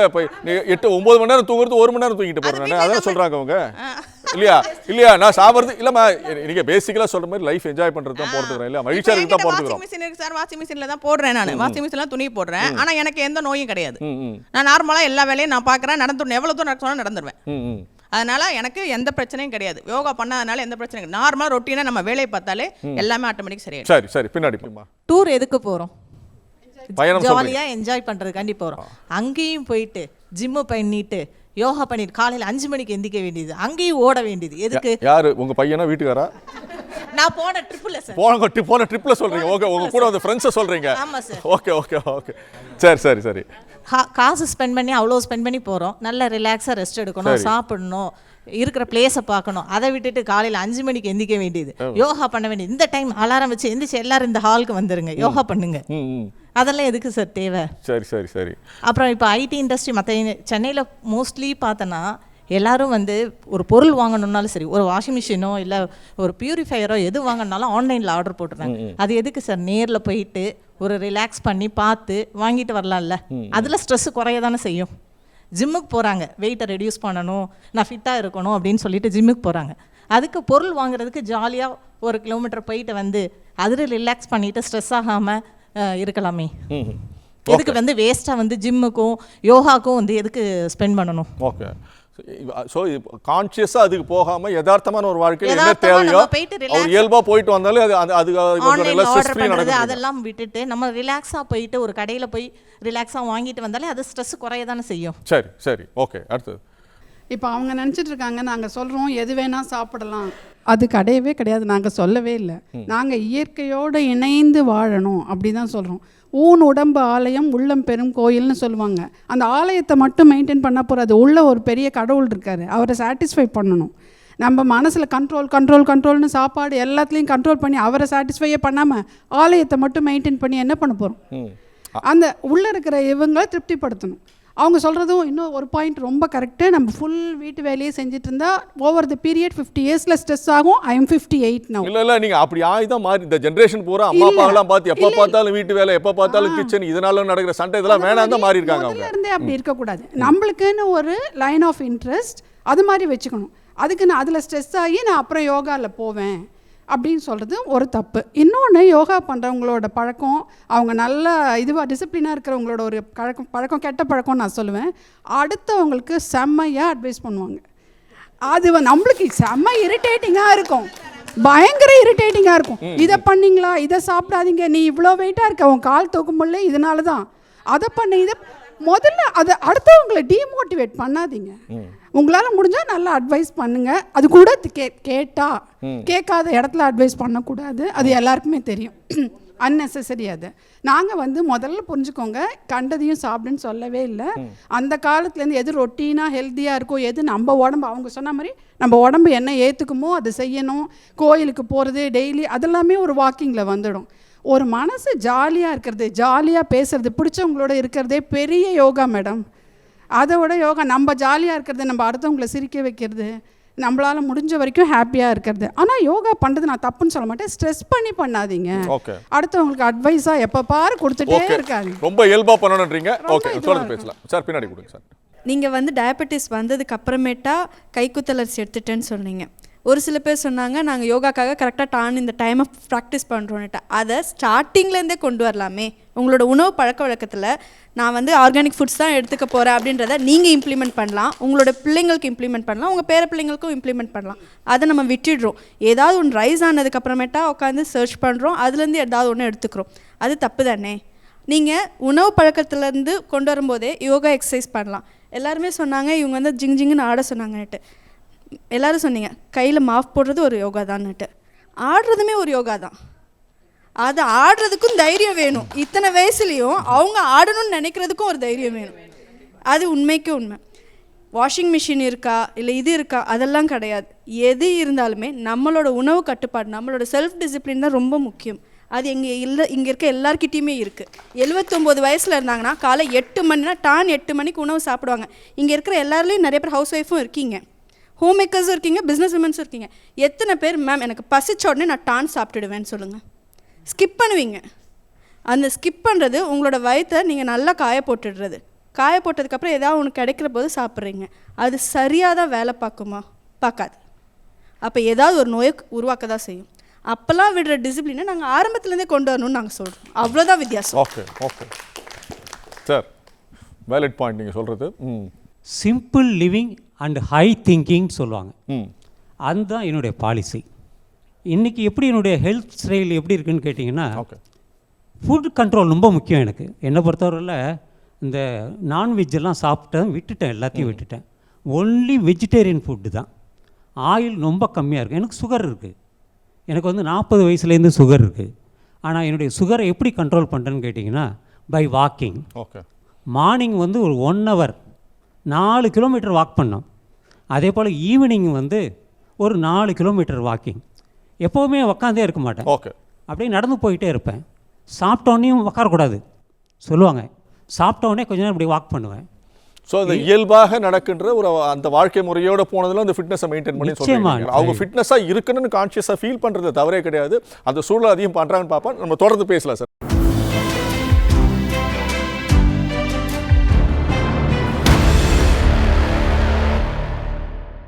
நேயர்களே, மீண்டும் சொல்லாயுதம் நிகழ்ச்சிக்கு உங்களை வரவேற்கிறேன். நிறைய விஷயங்களை கலகலப்பாக பேசணும், ஆரோக்கியமாக பேசணும். அதை பற்றி மேலும் விளக்கம் அளிப்பதற்காக 2 சிறப்பு விருந்தினர்கள் நம் அரங்கிற்கு வந்திருக்கிறார்கள். யோகா பேராசிரியர், யோகா கலையை மூலமாக உடலையும் மனசையும் ஆரோக்கியமாக எப்படி வச்சிருக்கலாங்கிறது பல்வேறு பயிற்சிகளை கொடுத்துக்கின்ற யோகா ஆசிரியர் திரு கிருபானந்தன் அவர்களை நிகழ்ச்சிக்கு வரவேற்கிறேன். வணக்கம். அதேபோல் இது சித்த மருத்துவ முறையின் மூலமாக உடலையும் மனதையும் ஆரோக்கியமாக எவ்வாறு வைத்துக்கொள்வது என்பதற்காக அரசு சித்த மருத்துவர் டாக்டர் விக்ரம்குமார் அவர்கள் வந்திருக்கிறார். அவர்களின் நிகழ்ச்சிக்கு வரவேற்கிறேன். சார் நீங்கள் 2 பேரும் கேட்டிருப்பீங்க, நம்ம இரு தரப்புலேருந்து பேசுகிற விஷயங்களை நிறைய கேட்டிருப்பீங்க. ஏன்னா ஃபிசிக்கல் ஃபிட்னஸ் ரொம்ப அடிப்படையில் ரொம்ப முக்கியமாகிறது. அதுக்கு பிறகு தான் நம்ம மனசை நோக்கி போகிறோம், அப்புறம் மற்ற விஷயங்களை நோக்கி பார்க்குற மாதிரி இருக்கிறவங்க. இன்றைக்கி நிறைய ஜிம்ஸ் நிறையா வந்திருக்கு, ஃபிட்டாக வச்சுக்கிற அந்த கான்ஷியஸ்னஸ் நிறைய வந்திருக்குது. அதே மாதிரி இன்னும் உடலையும் மனதையும் ஆரோக்கியம் வைக்கணுங்கிறதுக்கு உண்டான யோகா வந்திருக்குது. அப்போ ஆரோக்கியமாக இருக்கிறதுக்கு உண்டான என்ன வகையான எஃபர்ட்ஸ் இன்றைக்கி போகிறாங்க, இல்லை ஜிம் மூலமான விஷயங்களில் என்ன வகையான உண்மையான தன்மைகள் இருக்குது, அதனோட பாதிப்புகள் எஃபெக்ட்ஸையும் நம்ம பார்க்குறோம். நம்ம அதன் மூலமாக நடக்கிற ஸ்ட்ரெஸ்ஸையும் நம்ம பார்க்குறோம். நம்ம ஒரு யோகா ஆசிரியராக உடலை ஃபிட்டாக வச்சுக்கிறதுக்கு உண்டான என்னென்ன பாசிபிலிட்டிஸ் உங்கள் அனுபவத்தில் நேர்களுக்கு முதல்ல பார்வை சொல்லலாம் சார். நீங்கள் அற்புதமாக பேசுனீங்க. உங்களுக்கு நீங்களே நல்ல பலத்தை பாராட்டு நீங்கள் தெரிவிச்சுக்கணும். எதுக்கு நான் சொல்ல வரேன் அப்படின்னா, இயல்பான வாழ்க்கை வாழணும் அப்படின்னு நம்ம நினைக்கிறோம், ஆனால் இப்போ வாழ முடியாது. அம்மா சொன்னாங்க, நான் என் வேலையை நான் சரியாக செய்கிறேன். இல்லை, அது வந்து ஒரு காலத்துக்கு அப்புறம் நம்ம இன்றைக்கி இருக்கக்கூடிய எந்திரமயமாக்கம் அப்படிங்கிற ஒரு நிலையில் நம்ம திரும்பவும் அந்த நிலைக்கு போகிறது கஷ்டம். இன்னொரு விஷயம் என்னென்னா, இன்றைக்கி நம்ம சொல்லக்கூடியதில் திருமூலர் வந்து அற்புதமாக சொல்கிறார், உடம்பு மட்டும் இல்லை உள்ளத்தையும் நம்ம வந்து நல்லா வச்சுக்கணும் ஆரோக்கியமாக. உடம்பார் அடியில் உயிரார் அடிவர் திடம்பட மெய்ஞானம் சேரவும் மாட்டார், உடம்பை வளர்க்கும் உபாயம் அறிந்தே உடம்பை வளர்த்தேன் உயிர் வளர்த்தேனே. அதனால் நம்ம 2 விஷயத்தையும் பார்க்க வேண்டியது இருக்குது. இன்றைக்கி இருக்கக்கூடிய லைஃப் ஸ்டைல் பேட்டர்ன் வந்து ரொம்ப கஷ்டமான ஒரு சூழல். ஒரு சிலர், அதாவது பர்சன்டேஜ் லெவல், சதவீதம் குறைவானவர்கள், நான் என் வேலையை நான் பண்ணிக்கிறேன், நான் வந்து என்ன பார்த்துக்க முடியுது, நான் வந்து ஃபிட்னஸாக இருக்கேன். ஆனால் பெரும்பாலானவர்கள் நிச்சயமாக இருக்க வாய்ப்பில்லை. அதற்கான சூழலில் நம்ம தள்ளப்பட்டிருக்கோம். இன்றைக்கி இருக்கக்கூடிய ஐடி ஃபீல்டு, இன்றைக்கி 2 பேருமே வேலைக்கு போகிறாங்க, பொருளாதார சுமை அப்படின்னு அவங்க சொல்கிறாங்க. ஆனால் ஒரு அம்மாவை கேட்டோம்னா, இல்லைங்க நாங்கள் இதுக்குள்ளே நாங்கள் குடும்பத்தை நடத்திட்டோம்னு சொல்லுவாங்க. ஆனால் அடுத்த தலைமுறை என்ன நிலையில் இருக்குது அப்படின்னு பார்த்தோம்னா, 2 பேருமே வேலைக்கு போக வேண்டிய சூழலில் வரும்போது நிச்சயமாக அவங்களோட உடல் பாதிப்பு இருக்குது. இன்றைக்கி பார்த்தீங்கன்னா யூஎஸ் டைமுக்கு இங்கே ஒர்க் பண்ணுறாங்க. அப்போ நைட்டில் வேலை பண்ணும்போது அவங்களுடைய உறக்கம் கெட்டுப்போகுது. உணவு வந்து என்ன பண்ணுறாங்க, அதிகாலை 2 மணிக்கு 3 மணிக்கு பிஸ்கெட் சாப்பிட்றாங்க. அங்கே வந்து பெரிய பெரிய நகர்ப்புறங்களில் என்ன பண்ணுறாங்க, பிரியாணி சாப்பிட்றாங்க 2 மணிக்கு, அதிகாலை 2 மணிக்கு. அப்போ உணவு முறை மாறி இருக்கு, வாழ்க்கை முறை மாறி இருக்கு. நம்ம வந்து இன்னும் 50 வருஷத்துக்கு முன்னாடி வேணால் நீங்கள் பேசுகிற விஷயம், நான் இயல்பாக இருக்கேங்க, நான் வந்து ஃபிட்டாக இருக்கேங்க அப்படின்னு சொல்லலாம். நான் சொல்கிற திரும்பவும் எல்லாருக்கும் அது பொருந்தாது. அதாவது சதவீதம் லெவலில் அதிகமாக பார்க்கும்போது வீட்டில் இருக்கக்கூடியவங்க ஹோம் மேக்கர் அப்படின்னு நம்ம சொல்லக்கூடியவங்களுக்கு கூட எந்த அளவில் ஸ்ட்ரெஸ்ஸாக இருக்காங்க, அவங்களுக்கு தேவைப்படுது. இன்றைக்கி ஓகம் அப்படிங்கிற ஒரு கலையை வந்து 5000 ஆண்டுகளுக்கு மேலே 8000 ஆண்டு யோகம் இருக்கினும் கண்ணார் அமுதிலை கண்டு அறிவார் இல்லை அப்படின்னு சொல்கிறார் திருமூலர். அது வந்து ரொம்ப வருஷமாக இருக்குது. ஆனால் 200 ஆண்டுகளாக தான் ஆசனா பண்ணுங்க அப்படிங்கிற ஒரு விஷயத்தை உலகம் முழுக்க எடுத்துகிட்டு போனாங்க குருமார்கள். ஏன் போனாங்க அப்படின்னா, நம்முடைய லைஃப் ஸ்டைல் பேட்டர்ன் மாறி போச்சு. வள்ளலார் காலத்தில் யோகா ஆசிரமே பண்ண வேணான்ட்டார், வெறும் உட்காருங்க. அம்மா சொன்ன மாதிரி தான், நல்ல எண்ணங்கள் இருந்தால் போதும் வள்ளலார் காலத்தில். ஆனால் இது அது பொருந்தாது இன்றைக்கி. அதனால் உடற்பயிற்சி முக்கியமானது. உள்ளத்தையும் ஆரோக்கியமாக வைத்துக்கொள்ள வேண்டும் என்றால் யோகம் வந்து முக்கியமான ஒரு பங்கு வகிக்குது. அம்மா சொன்னது மாதிரி இங்கே இருக்கிற பகுதியில் இருக்க சொன்னவங்க, நான் வந்து இயல்பாக இருக்கேன்னு சொல்கிறாங்க. இந்த இயல்பு நிலை வந்து எல்லா சூழலும் ஒத்து வராது. குடும்ப சூழல் மாற்றி இருக்கு. கூட்டு குடும்பத்தில் இருந்தவங்களுக்கு அது ஒத்து வரும். இன்றைக்கி வந்து எல்லோரும் நியூக்ளியர் ஃபேமிலி ஆகிட்டோம். அதனால் இன்றைக்கி இருக்கிற நிலையில் சாதாரணமே மன அழுத்தம், குழந்தை 5 வயசு குழந்தை ஸ்ட்ரெஸ்ஸாக இருக்குன்னு சொல்கிறாங்க. அப்போது எல்லா லெவல்லையும் ஸ்ட்ரெஸ் அப்படிங்கிறது இருக்குது. இன்னொரு விஷயம் அற்புதமாக நியூட்ரிஷன் ஸ்பெஷலிஸ்ட் சொன்னாங்க, எது செய்தாலும் ஒருங்கிணைப்போடு மனதை ஒத்த சிந்தனையோடு செஞ்சால் அதெல்லாமே யோகா தான். அதுக்கு ஒரு பலத்தை பாராட்டு. ஏன்னா கர்ம யோகம்னு பேர். யோகாவில் வந்து அற்புதமான ஒரு விஷயம் வந்து நம்முடைய சித்தர்கள் எழுதி வச்சுருக்காங்க. ட்ரெடிஷ்னல் யோகா ப்ராக்டிஸ்னு இருக்குது. அதில் பார்த்தீங்கன்னா கர்ம யோகம்னு சொல்கிறாங்க. நம்ம வேலையை தான் கர்ம யோகம், எதிர்பார்ப்பு இல்லாமல் செய்கிறது. அதுதான் அம்மா சொல்லியிருக்காங்க. ஆனால் இப்போ பண்ண முடியாது, கொஞ்சம் கலப்பு இருக்குது. அதுக்கப்புறம் தான் பக்தி யோகம். அடுத்து நம்ம நிச்சயமாக ஒரு விழிப்புணர்வு இருக்குது. நமக்கு என்ன கடவுள் பிடிச்சிருக்கோமோ வழிபாடு செய்கிறோம், அது பேர் பக்தி யோகம். ராஜயோகம் அப்படி தான் இப்போ நம்ம யோகாவுக்கு வந்துட்டாங்க. ஆசனங்கள், மெடிடேஷன், பிராணாயாமா, அது வந்து ராஜயோகம். அதில் வரும்போது அட்டாங்க யோகம்னு வருது. அது தேவைப்படுது இன்றைக்கி. அதனால் இதுதான் வேணும் இது வேண்டாம் அப்படின்னு இருக்க முடியாது. அவர்களுடைய தனிப்பட்ட வாழ்க்கை சூழல் அதை ஏற்படுத்துகிறது. சில பேர் தள்ளப்படுது. அம்மா அற்புதமாக சொன்னாங்க, 35 வயதானவங்க சொன்னாங்க, நான் வந்து நானே இது பண்ணுறேன், ஃப்ளோர் வாஷ் பண்ணுறேன், நானே கையால் தான் பண்ணுறேன், என் வேலையை நான் பண்ணுறேன், வாஷிங் மிஷினே இல்லை. பலத்தை பாராட்டு அவங்களுக்கு. ஏன் நான் சொல்ல வரேன் அப்படின்னா, இது போன்று எல்லா சூழலும் எல்லார் வீட்லையும் இருக்காது. தனிப்பட்ட முறையில் ஒழுக்கத்தை இன்னும் அதிகப்படுத்துகிறாங்க, அதாவது டிசிப்ளின் லைஃப். இன்னொரு விஷயம் பார்த்தீங்கன்னா, நாம் ஒருத்தர்கிட்ட பேசுகிறோம், பொறாமை இல்லாமல் இருக்கணுன்றாங்க சித்தர்கள் சொல்கிறாங்க. இன்னொருத்தர் பொருளுக்கு ஆசைப்படாதீங்கன்றாங்க.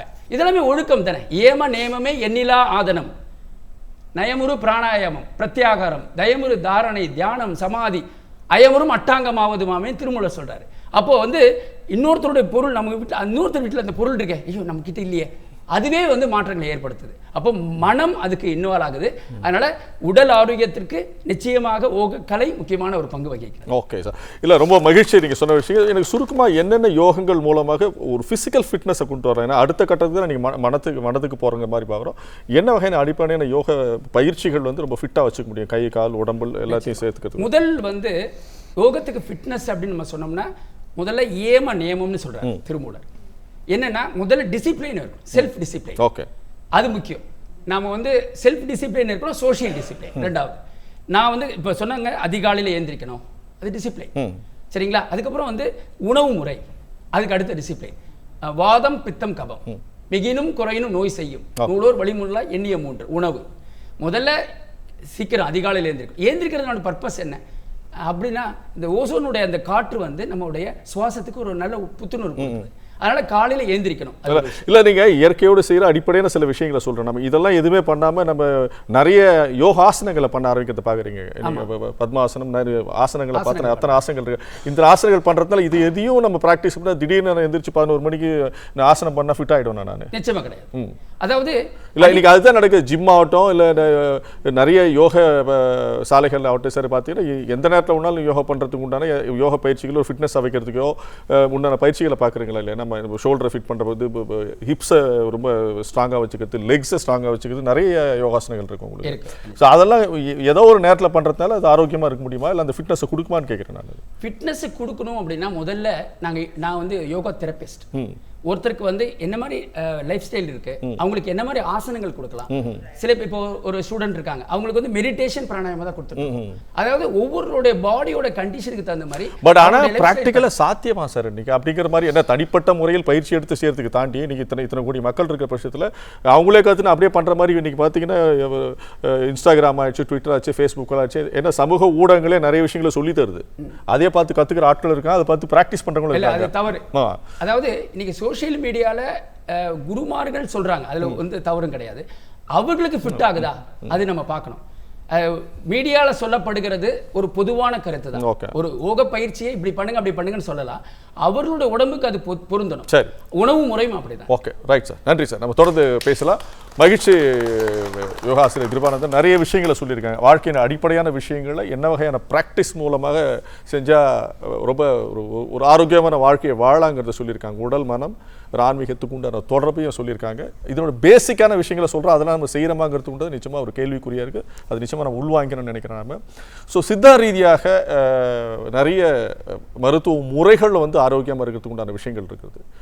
ஏன்னா சித்தர்களை பற்றி தான் பேசுகிறாங்க, ஒரு யோகாவை பற்றி பேசுகிறாங்க, இன்னொரு சித்த மருத்துவத்தை படித்திருக்கிற மருத்துவர் நம்மோட இருக்கார், டாக்டர் விக்ரம்குமார் அவர்கள். சார், நீங்கள் உங்களுடைய பார்வையில் நீங்கள் நிச்சயமாக கடந்த 1 மணி நேரமாக வந்து இருதரப்பினுடைய பேச்சு கேட்டேன். ரொம்ப சிறப்பாக இருந்தது. அழகான உரையாடல்கள், ஒரு கோபம் இல்லாமல் நேர்த்தியாக சிறப்பாக பண்ணியிருந்தீங்க. ஸோ இதில் நீங்கள் பேசினதை வச்சு சில விஷயங்களையும் சரி, சித்த மருத்துவத்தின் மூலமாக சித்த மருத்துவத்தினுடைய உணவியலும் வாழ்வியலும் எப்படி நம்ம வாழ்க்கைக்குள்ளே கொண்டு வரலாம் அப்படின்றத பற்றி நான் சொல்லணும்னு நினைக்கிறேன்.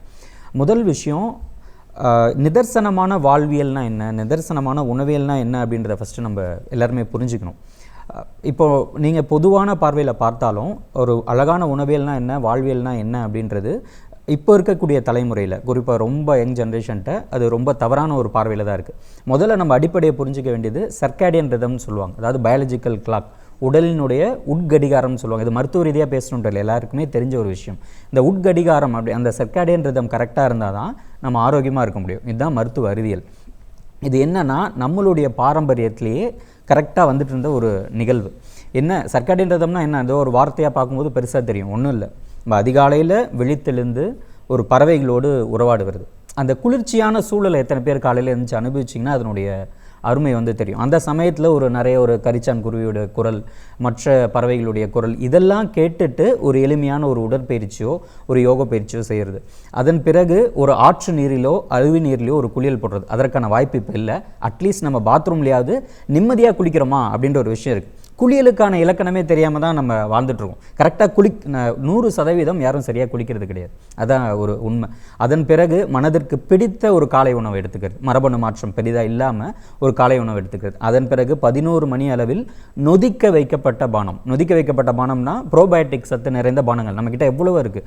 எளிமையான எடுத்துக்காட்டு என்னென்னு பார்த்தீங்கன்னா மோர் நம்ம சொல்லலாம். அப்புறம் பானகம், வெயில் காலத்துக்கு இன்னும் எக்கச்சக்கமாக இருக்குது. நம்ம உணவு நூல்கள் எடுத்து பார்த்தாலும் சரி, சங்க இலக்கியங்கள் எடுத்து பார்த்தாலும் சரி, நம்மளுடைய உணவியலே இந்த நொதிக்க வைக்கப்பட்ட அந்த ப்ரோபயோட்டிக் ஆஸ்பெக்டில் தான் வந்துருக்கும். அதன் பிறகு மதிய வேளையில் அம்மாக்கெல்லாம் நிறைய தெரிஞ்சிருக்கலாம், அறுசுவை உணவு, உண்மையான அறுசுவை உணவு என்னன்றது அந்த காலத்தில் வாழ்ந்த அந்த முந்தைய தலைமுறைக்கு தான் தெரியும். அந்த உணவு இப்போ எடுக்கிறாங்களா அப்படின்னா கிடையாது.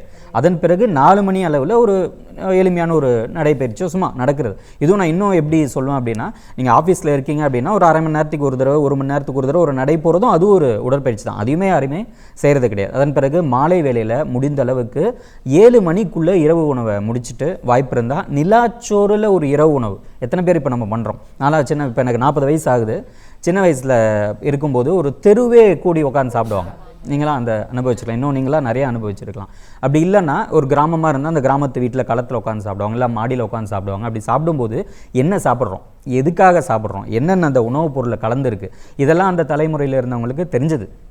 ஆனால் இப்போ இருக்கக்கூடிய நிலாச்சோறு அப்படின்றது நிலாவுடைய ஒளிப்படுறதுக்கான வாய்ப்பே இல்லை. எல்லாமே 4 சோறுக்குள்ளே 4 பேர் ஒரு குடும்பத்தில் இருக்காங்கன்னா 4 பேருமே ஒரு செல்ஃபோன் வச்சு தான் சாப்பிட்டுருக்காங்க. ஸோ அதுவும் மாறிப்போச்சு. அதன் பிறகு உண்ட பிறகு குறுநடை கொள்வோம்ன்ற சித்த மருத்துவத்தில் மிக முக்கியமான ஒரு ஆஸ்பெக்ட். குறுநடைனா ஒரு மெல்லிய வாக்கு.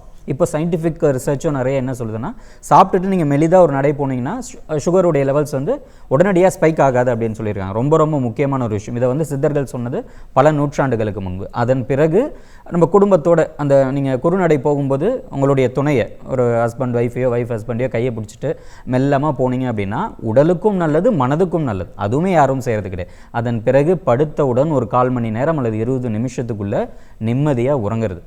இதுதான் சர்க்காடியன்றது, அவ்வளோதான். ஆனால் இதை நம்ம பின்பற்றுறோமா அப்படின்னா கிடையவே கிடையாது. இப்போ காலையில் நம்ம அதிகாலை விழித்தெழுறது அப்படின்றதே மாறி போயிடுச்சு. நிறைய பேருக்கு சூரியன் அந்த அழகாக கீழே இருந்து மேலே எழுறதை பார்க்கக்கூடிய வாய்ப்பு கூட இல்லாமல் நிறைய இளம் தலைமுறையினர் இருந்துகிட்ருக்காங்க. அதே போல் உணவுனா என்னன்னு தெரியல, இந்த மாதிரி ஆஸ்பெக்டில் ரொம்ப சிக்கி தவிக்கிறாங்க. இந்த சர்க்காடியன்றதை மாறினதுனால ஏற்பட்ட விளைவுகள் தான் தொற்றா நோய்கள். இந்த தொற்றா நோய்களுக்கு வர்றதுக்கு முன்னாடி அவங்க சகோதரி சொல்லியிருந்தாங்க, 23 வயசில் அவங்களுக்கு டயபெட்டிஸ் வந்தது அப்படின்றத நம்ம எளிமையாக கடந்து போயிட்டோம். ஆனால் அவங்க சொல்லும்போது ஒரு மருத்துவராக அவங்களுக்குள்ளே இருக்கக்கூடிய வலியை என்னால் புரிஞ்சிக்க முடியுது. அது உங்களுக்கெல்லாம் வந்துடக்கூடாது, இல்லை அடுத்த தலைமுறையினருக்கு, அவர்களுக்கு கீழே இருக்கக்கூடிய வயதினருக்கு வந்துடக்கூடாதுன்ற வழியில் அவங்க யோகா பண்ணணும்னு சொல்கிறாங்க. ஸோ அதுக்காக அவங்கள பாராட்டணும் நம்ம. ரொம்ப ரொம்ப அழகான ஒரு கருத்து. அதை இப்போ நீங்கள் கூட கேட்டீங்க, நீங்கள் வந்ததுக்கப்புறம் ஏன் கைக்குத்தல் அரிசிக்கு சாப்பிட்டீங்க அப்படின்ட்டு. அவங்க முயற்சி பண்ணியிருக்கலாம், இல்லை பண்ணாமல் இருக்கலாம். ஏதாவது ஒரு வகையில் இளம் வயதில் டயபெட்டிஸ் வந்துச்சுன்றப்போ அடுத்து நம்ம வராமல் தடுக்கிறதுக்கான ஒரு முறையாக அவங்க யோகா பார்க்குறாங்க. வரக்கூடாதுன்றதுக்காக அந்த விஷயத்தை அவங்க சொன்னதாக நான் பார்க்குறேன். ஸோ இப்போ நம்ம படிநிலை மனிதர்களுடைய பரிணாம வளர்ச்சி எடுத்துக்கிட்டோம்னா, ஆதி காலத்தில் இந்த மனிதர்களுடைய இயல்பு எப்படின்னா இந்த சர்க்காடியன் ரிதம் பேஸ் பண்ணி இருந்திருக்கும். அவங்களுடைய இதுலேயே வந்து உழைப்பு இருந்திருக்கும். இப்போ ஒரு வேட்டையாடணும் அப்படின்னா ஓடி இருப்பான், உணவு தேடலுக்காக ஏதாவது ஒரு உடல் உழைப்பு கொடுத்துருப்பாங்க. அப்படி தான் மகளிரும் இருந்திருப்பாங்க. அதனால் அந்த சிக்கல் இல்லை. இப்போது அம்மா சொன்ன மாதிரி அவங்க அந்த உடல் உழைப்போடு சேர்ந்து வாழும்போது நம்ம தனியாக ஒரு வாக்கிங் போகணும், யோகா பண்ணணுன்ற அவசியம் கிடையாது. ஆனால் இப்போ இருக்கக்கூடிய சூழலில் அப்படி இல்லை. இப்போது இந்த இருக்கக்கூடிய சாம்பிளை வச்சு மட்டும் நம்ம பேச முடியாது. பெரும்பாலான இப்போ இருக்கக்கூடிய சூழலில் நம்ம தொற்றா நோய்களை எடுத்துக்கிட்டோம்னா எவ்வளவு, இப்போ ஹார்ட் டிசீஸ் ஆகட்டும், டயபெட்டிஸ் ஆகட்டும், ஹைப்பர் டென்ஷன் ஆகட்டும், புற்றுநோய்கள் ஆகட்டும், மனநோய்கள் ஆகட்டும், இது எல்லாமே எங்கோ எப்போ கேள்விப்பட்ட விஷயங்கள் இப்போ குடும்பத்துக்குள்ளேயே இருக்குது. இப்போ ஒரு எடுத்துக்காட்டுக்கு மனநோயே எடுத்துக்கலாமே. இப்போ நான் சொல்கிறேன், இந்த இடத்துல இருக்கக்கூடிய ஒரு 50 பேர் இருக்குன்னா இதில் குறைந்தது 30 பேருக்காவது மனநோய் இருக்குது. மனநோய்னா நீங்கள் திரைப்படங்களில் காட்டுற மாதிரி ஒரு சைசோஃப்ரினியா மாதிரி வேறு ஒரு பைப்போலர் டிசார்டர்னு சொல்லுவாங்க, அந்த மாதிரி கிடையாது. நம்முடைய அன்றாட வாழ்க்கையை இயல்பாக செய்ய முடியாமல் ஏதோ ஒரு தாட் நமக்குள்ளே இருந்துகிட்டு இருக்குல்ல, இது ஒரு 20 வருஷத்துக்கு முன்னாடி கிடையாது. ஆனால் இப்போ இருக்குது. நீங்கள் எல்லாருமே சொல்கிறீங்க நான் யோகா பண்ணுறதில்ல, உடற்பயிற்சி இல்லை, மகிழ்ச்சியாக இருக்கேன் அப்படின்னு சொல்கிறீங்க. ஆனால் ஆத்மார்த்தமான மகிழ்ச்சி நீங்கள் அனுபவிக்கிறீங்களா அப்படின்னு பார்த்தா அது கொஞ்சம் கேள்விக்குறியாக நம்ம பார்க்கணும். ஸோ நான் என்ன சொல்ல வரேன் அப்படின்னா, ரெண்டுமே தேவை. அதாவது அது வந்து ஒரு இயல்பாக, இப்போ நீங்கள் சொல்கிற மாதிரி ஸ்ட்ரெஸ் இல்லாமல் அந்த யோகானாலும் சரி, இல்லை ஜிம்முக்கு போகிறதுனாலும் சரி, மற்ற உடற்பயிற்சினாலும் சரி, ஸ்ட்ரெஸ் இல்லாமல் அதை செய்யணும், ரசித்து செய்யணும். இந்த தொற்றாநோய் பக்கம் போகும்போது திரும்பி இன்னொரு விஷயம், இப்போது 75 வயது முதியவருக்கு மாரடைப்பு, இப்படி தான் நம்ம 10 வருஷத்துக்கு முன்னாடி செய்தித்தாளில் நியூஸ் கேட்டுருந்தோம் இல்லையா? இப்போது 35 வயது இளைஞருக்கு மாரடைப்பு. இதை நான் 10 வருஷத்துக்கு முன்னாடி நிறையா மேடைகளில் பேசும்போது சொல்லுவேன், வந்துருச்சு அப்படின்ட்டு. இப்போது அடிக்கடி கேள்விப்பட ஆரம்பிச்சிட்டோம். 75 வயது முதியவருக்கு மாரடைப்பு அப்படின்றதுக்கும் 35 வயது இளைஞனுக்கு மாரடைப்பு ரெண்டுத்துக்கும் இருக்கக்கூடிய வித்தியாசத்தையும் அந்த குடும்பத்துடைய வழியை நினச்சி பாருங்க. ஒரு 35 வயது இளைஞர் அல்லது 40 வயது இளைஞர் மரணம் அடைஞ்சிட்டா அதன் பிறகு அந்த குடும்பத்துடைய நிலைமை என்ன ஆகுறது? இது எல்லாமே நம்ம கடந்து போகணும் அப்படின்னா at the end of the day நமக்கு வந்து ஆரோக்கியமாக இருக்கணும். நீங்கள் உடற்பயிற்சி செய்கிறீங்களோ உடற்பயிற்சி செய்யலையோ அப்படின்றது ரெண்டாவது விஷயம், செய்யாதவங்களுக்காக சொல்கிறேன்.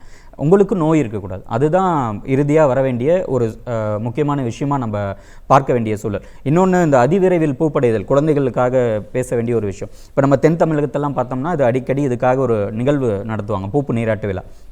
10-15 வருஷத்துக்கு முன்னாடி பூப்பு நீராட்டு விழாக்களில் அமர வைக்கப்பட்டிருந்தது யாருன்னு பார்த்தீங்கன்னா இளம் பெண்கள் அப்படி சொல்லலாம், ஒரு 14, 15, 13 வயசில்.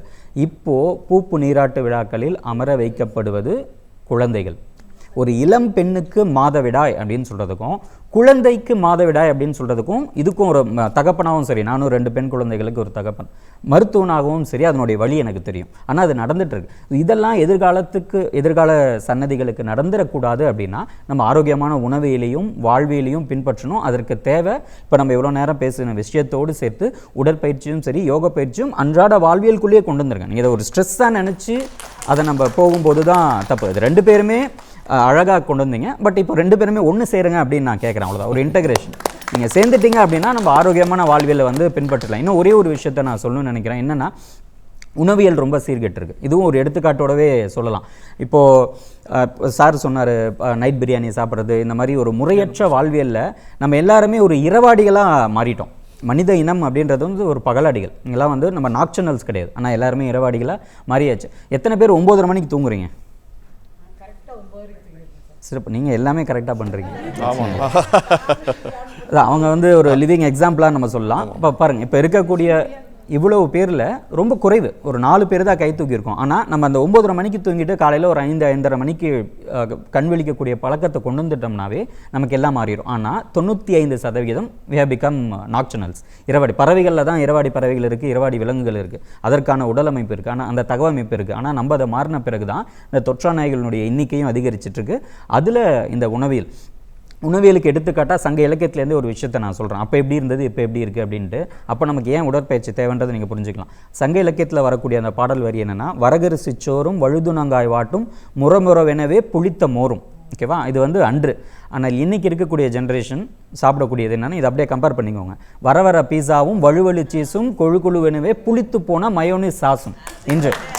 ஸோ இந்த சூழலில் நம்ம இருக்கும்போது நம்ம இப்போ வரகரிசி சோறையும் அந்த கத்திரிக்காய் பொரியலையும் மோரையும் குடிச்சிட்டு இருந்தோம்னா நீங்கள் எதுவுமே உடற்பயிற்சி பண்ணாமல் ஜாலியாக அப்படியே போயிட்டு வந்துட்டுருக்கலாம். ஆனால் சாப்பிட்றது வர பீஸா, அதுக்கு ஒரு பர்கர், மயோனிஸ் சாஸ், அது மட்டும் இல்லாமல் பஜ்ஜி கூட நீங்கள் சொல்லியிருந்தீங்க, எப்போயாவது ஒரு தடவை சாப்பிட்லாம், உங்களுக்கு எதுவும் தொந்தரவு இல்லைன்னா சாப்பிட்லாம். ஆனால் ஒரு லிப்பிட் ப்ரொஃபைல், கொலஸ்ட்ரால் அதிகமாக இருக்கக்கூடிய மனிதர்கிட்ட போய் நீங்கள் பஜ்ஜி விரும்பினா நான் பஜ்ஜி சாப்பிட்றேன் அப்படின்றத சொல்ல முடியாது. ஸோ அதுக்கு தேவைக்கு ஏற்ப இப்போ இருக்கக்கூடிய சூழலில் எந்தெந்த உணவுகள் நமக்கு தேவை அப்படின்ற ஒரு நெறிமுறை நமக்கு முக்கியம். அதே போல் இந்த உணவு கட்டுப்பாடோடு சேர்த்து உடற்பயிற்சி முக்கியம். நான் ஒரு 5 வருடத்துக்கு முன்னாடி ஒரு பத்திரிக்கையில் ஒரு இது எழுதும்போது சொன்னேன், நம்ம இனிமேல் உயிர் வாழணும்னா தினமும் சாப்பிட்ற மாதிரி தூங்குற மாதிரி உடற்பயிற்சி, அதாவது நடைப்பயிற்சியும் அவசியம். அப்போ தான் ஆரோக்கியமாக உயிர் வாழ முடியும். இல்லைன்னா வாழலாம், நடைப்பிணமாக தான் வாழுவோம். ஸோ அந்த நடைப்பிணமாக வாழாமல் இருக்கிறதுக்கு நம்ம இந்த விஷயங்கள்லாம் பின்பற்றணும்னு நான் நினைக்கிறேன். ரொம்ப ஒரு சிறப்பான ஒரு விரிவான ஒரு விளக்கம் கொடுத்துறீங்க. ஒரு வாழ்வியல் முறை எப்படி இருக்குன்னு சொல்கிறீங்க, வாழ்க்கை முறை, உணவு முறைகள் வந்து ஒரு ஆரோக்கியமான ஒரு திடகாத்திரமான உடலையும் மனதையும் வச்சிருக்க உண்டான விஷயங்களை ரொம்ப உங்கள் அனுபவத்திலிருந்து நிறைய சொல்லியிருக்கேன். அதுக்காக நன்றி. நிறைய விஷயங்களை நான் பார்த்தது மூலமாக நிறைய விஷயங்கள் நான் சொல்ல வேண்டிய விஷயங்களை டாக்டர் விக்ரம்குமார் அவர்களும் யோகாசிரியர் கிருபானந்தன் சொல்கிறதையும் பார்க்குறேன். நான் நிச்சயமாக இந்த கருத்துக்கள் அவர் சொன்ன மாதிரி ரெண்டுத்தையும் மிக்ஸ் பண்ணி பார்க்கணும். அவாய்டும் பண்ணமான செய்கிற விஷயங்களை எந்த ஸ்ட்ரெஸ் இல்லாமல் ரொம்ப இயல்பாக வருகின்ற உடற்பயிற்சிகளை செய்வதன் மூலமாக ஆரோக்கியமாக வாழலாம் அப்படிங்கிறது தான் ரொம்ப முக்கியமான பார்வையை பார்க்கப்படுகிறது. நிகழ்ச்சியில் கலந்து கொண்டு மேலான கருத்துக்களை பகிர்ந்து கொண்ட அத்தனை கருத்துரையாளர்களுக்கும் 2 சிறப்பு விருந்தினர்களுக்கும் நிகழ்ச்சியை பார்த்த உங்களுக்கும் நன்றி நேயர்களே. மீண்டும் மற்றும் ஒரு சுவாரஸ்யமான தலைப்போடு சொல்லாத நிகழ்ச்சியில் சந்திப்போம். அதுவரை நன்றி, வணக்கம்.